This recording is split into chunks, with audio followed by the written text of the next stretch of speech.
হরিয়ানার ভাইরাল হওয়া একটি ভিডিও মুগ্ধ করেছে সামাজিক যোগাযোগ মাধ্যম ব্যবহারকারীদের।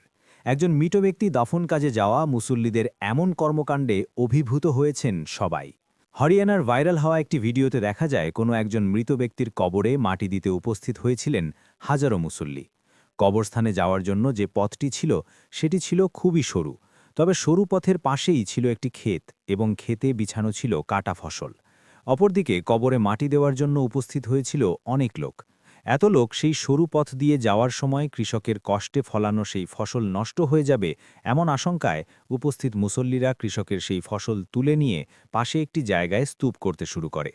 তারা ভাবে তাদের চলাচলের সময় পায়ের নিচে পড়ে কোনো গরিব কৃষকের কষ্টের ফসল নষ্ট হয়ে যেতে পারে। তাই কবরে মাটি দেওয়ার আগে কৃষকের কষ্টের আমানত যেন সুরক্ষিত থাকে সেই বিষয়টি আগে নিশ্চিত করে মুসল্লিরা। আর এই দৃশ্য সোশ্যাল মিডিয়ায় ভাইরাল হলে সকল ধর্মবর্ণের মানুষেরা সেই সব মুসল্লি ভাইদের সম্মান জানানো শুরু করেন এবং তাদের অনেক প্রশংসা করে।